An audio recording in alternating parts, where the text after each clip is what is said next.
जी आज बनाते हैं सबका ही फेवरेट शीर खुरमा। तो इसकी पूरी वीडियो की तरफ चलते हैं। वालेकुम जी, सबसे पहले मैं आप लोगों का बहुत ज्यादा शुक्रिया अदा करना चाहती हूँ जिस तरह कमेंट्स में आप मेरी हौसला अफजाई करते हैं, मेरी रेसिपीज को पसंद करते हैं। आज मैं बनाने लगी हूँ शीर खुरमा जो कि बहुत मजे का बनता है। उस दुआ के साथ हम इसको बनाना शुरू करते हैं कि जहाँ रहें हंसते रहें और हंसाते रहें। यहाँ पे देखें जी, शीर खुरमा बनाने के लिए 2 टेबल स्पून के करीब देसी घी मैं कढ़ाई में डाल दूंगी।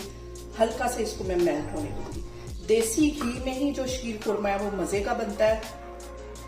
यहाँ पे देखें जी, देसी घी हमारा तकरीबन मेल्ट हो गया है। 2 टेबल स्पून मैंने काजू के ले लिए, 2 टेबल स्पून पिस्ता और 2 टेबल स्पून मैंने बादाम ले लिए, बारीक इन्हें काट लिया। इसमें चले जाएंगे और इसको अच्छी तरह हम इसमें रोस्ट करेंगे।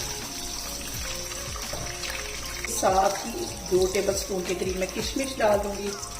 ये भी हम इसमें अच्छी तरह फ्राई कर लेंगे।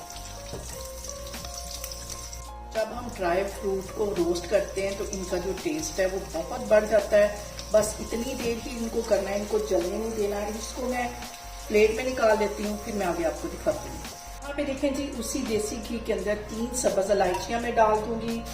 1 पैकेट मैंने यहाँ पे सवैयों का ले लिया, इसे पैकेट के अंदर ही तोड़ दिया ताकि ये बिखरे नहीं, ये इसमें चली जाएंगी। और इसको भी 3-4 मिनट के लिए हम अच्छी तरह देसी घी में फ्राई करेंगे। और सवैयों को 3-4 मिनट के लिए मैं घी में अच्छी तरह फ्राई कर लेती हूँ। बहुत मजे का शीर खुरमा बनता है। इस तरह आप बना के देखें, इसे ईद के अलावा भी आप ट्राई करें, बहुत मजे का बनता है। यहाँ पे देखें जी, ड्राई फ्रूट मैंने इसके अंदर डाल दिए हैं। अब आधा किलो के जितना इसमें मैं दूध डाल दूंगी।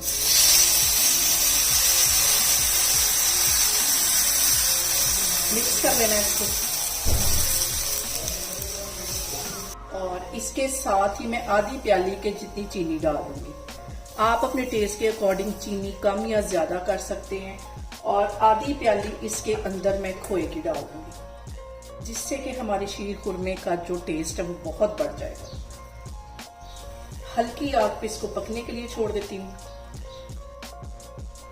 यहाँ पे देखें जी, सारी चीजें डालने के बाद शीर खुरमे को हमने लो फ्लेम पे 10 मिनट के लिए पकाना। बिल्कुल मैंने इसकी जो फ्लेम है वो दम वाली कर दी है।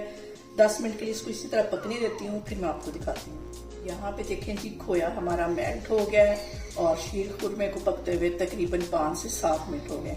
2-3 मिनट इसको मजीद मैं पकाऊंगी। ज्यादा गाढ़ा नहीं करना क्योंकि ठंडा होने पे सवैयां मजीद गाढ़ी हो जाती हैं। और यहाँ पे देखें जी, शीर खुरमे को पकते हुए 10 मिनट हो गए। इससे ज्यादा हम इसको गाढ़ा नहीं करेंगे। चूल्हा यहाँ पे मैं बंद करती हूँ, इसको मैं करती हूँ डिश आउट, फिर मैं आपको दिखाती हूँ। यहाँ पे देखें जी, बहुत मजे का हमारा शीर खुरमा बन के तैयार हो गया। इसे मेरे तरीके से बनाएं और मुझे कमेंट्स में बताएं आपको मेरी वीडियोस, मेरी रेसिपीज कैसी लगती हैं। और मेरी वीडियोस को ज्यादा से ज्यादा शेयर करें और मुझे सब्सक्राइब करें और अपना बहुत सारा ख्याल रखें। इंशाल्लाह ताला मैं एक और वीडियो में आपके सामने आऊंगी। अल्लाह हाफिज।